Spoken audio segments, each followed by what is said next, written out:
بسم اللہ الرحمن الرحیم۔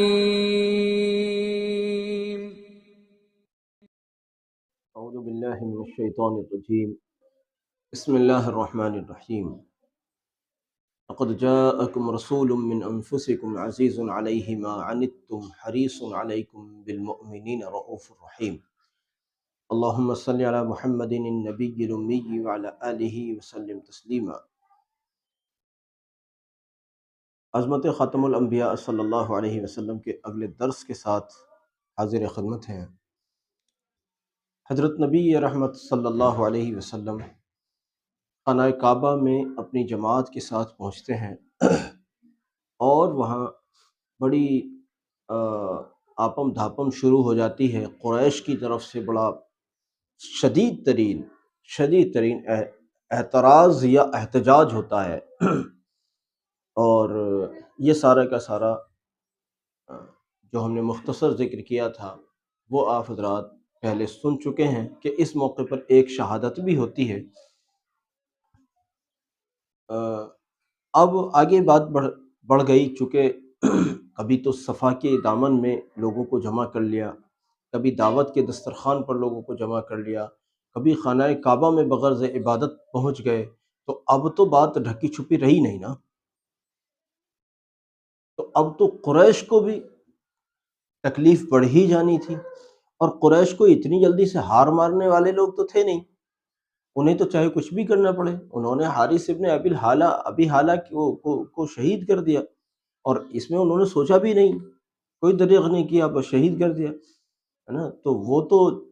یہ سمجھ لیجئے کہ جان لے بھی سکتے تھے، جان دے بھی سکتے تھے، ان کا کوئی بھروسہ نہیں تھا۔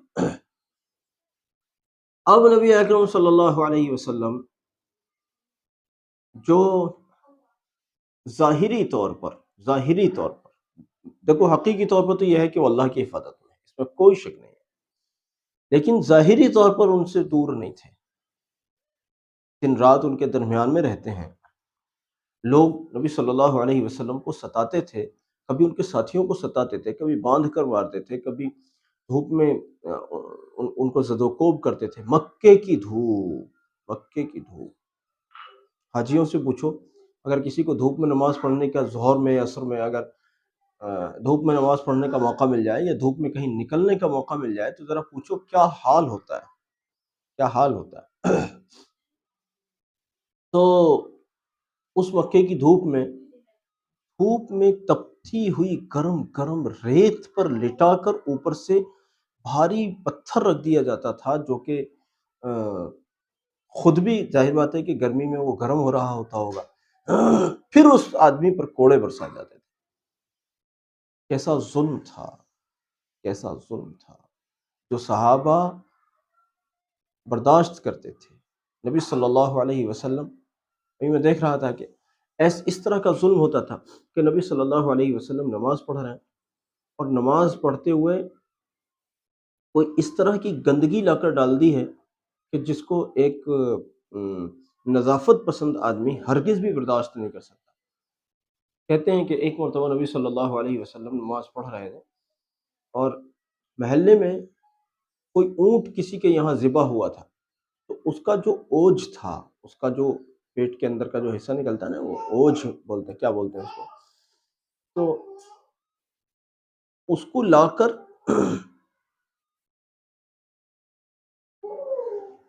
نبی صلی اللہ علیہ وسلم کے اوپر اس طرح سے ڈال دیا کہ جب نبی علیہ السلام سجدے میں تھے، وہ وزنی چیز ہوتی ہے، 2-4 کلو کا تو ہوتا نہیں، اسے اٹھا کر بھی 2-3 لوگ لائے ہوں گے میرے خیال سے، اس کو لا کر سجدہ کرنے والے رسول اللہ صلی اللہ علیہ وسلم کے اوپر لا کر ڈال دیا، جس کے نتیجے میں نبی صلی اللہ علیہ وسلم اٹھ بھی نہیں سکے۔ اس طرح کے حالات ہوتے تھے، اور یہ تو میں نے ایک بہت چلتی ہوئی ایک مثال بتا دی آپ کو، جانے کس قسم کے ظلم ہوتے تھے۔ ایک مرتبہ نبی صلی اللہ علیہ وسلم نماز پڑھ رہے تھے، نماز کے اندر ایک شخص نے اپنی چادر کو نبی صلی اللہ علیہ وسلم کے گلے میں اس طرح سے ڈال کے اس کو اینٹھن لگا دی، جس سے نبی صلی اللہ علیہ وسلم کا دم بھی گھٹنے لگا، اور جو پھر کھینچا ہے تو نبی علیہ الصلوۃ والسلام جو قیام میں رہے ہوں گے تو گھٹنوں کے بل جا کر گرے۔ یہ میرے نبی صلی اللہ علیہ وسلم کے وہ عجیب و غریب مجاہدے ہیں جو آپ صلی اللہ علیہ وسلم کو پیش آئے،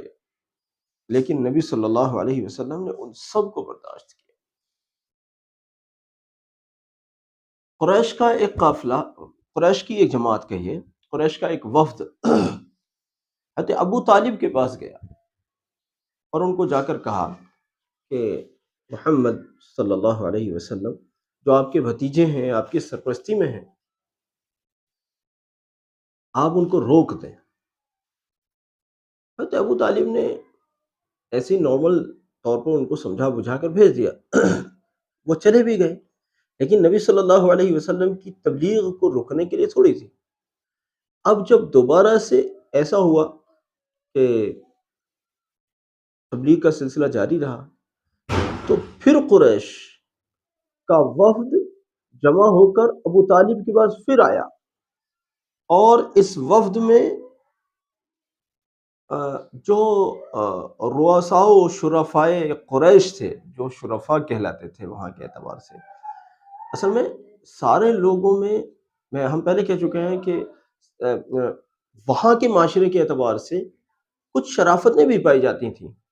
بگاڑ بھی بہت تھا، لیکن کچھ نہ کچھ شرافتیں بھی پائی جاتی تھیں۔ وہ شرافتیں جن لوگوں میں پائی جاتی تھیں وہ سب نہیں ہو سکتے، کچھ لوگ تھے جن کے اندر کچھ نہ کچھ شرافتیں بھی پائی جاتی تھیں۔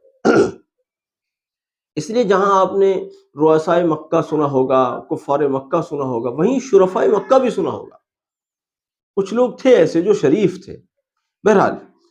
رؤساء مکہ، رؤساء قریش ابو طالب کے پاس آئے، جس میں عتبہ ابن ربیعہ، شیبہ ابو سفیان، عاص ابن ہشام، ابو جہل، ولید ابن مغیرہ، عاص ابن وائل وغیرہ لوگ شریک تھے۔ یہ سرداران قریش تھے، اور ان کی زبان میں ان کو شرفاء مکہ کہا جاتا تھا۔ بہرحال ان لوگوں نے آ کر حضرت ابو طالب کو بہت سخت انداز سے اپنا فیصلہ سنا دیا، یا تو آپ محمد صلی اللہ علیہ وسلم کی جو پشت پناہی کرتے ہیں اس سے باز آ جائیں، یا پھر آپ بھی پھر ہماری نگاہ میں انہی کے ساتھ والوں میں شمار ہوں گے، پھر ہم آپ سے نمٹ لیں گے۔ مطلب یہ تھا، اس ساری بات کا خلاصہ میں نے بتایا۔ ابو طالب نے، بہرحال جب وہ لوگ گئے، ابو طالب نے حضرت محمد صلی اللہ علیہ وسلم کو بلایا، ان کو سمجھایا کہ میرے اوپر اتنا بوجھ نہ ڈالو جس کو میں برداشت نہ کر سکوں۔ نبی صلی اللہ علیہ وسلم کو ایسا لگا کہ ایک اتنا مضبوط پشت پناہ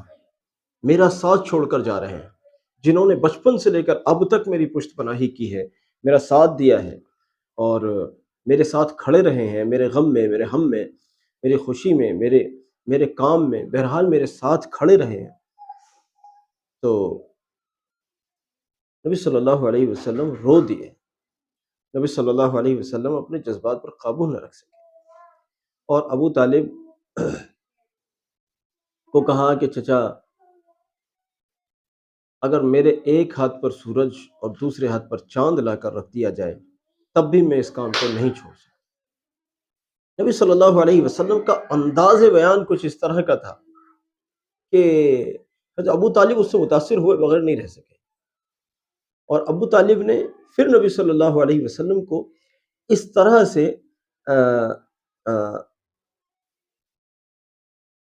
سے گویا کہ نئے سرے سے نبی صلی اللہ علیہ وسلم کی ایک پشت پناہی کا اظہار فرمایا کہ ٹھیک ہے محمد صلی اللہ علیہ وسلم، آپ جو کر رہے ہیں کرتے رہیے، میں آپ کے ساتھ ہوں،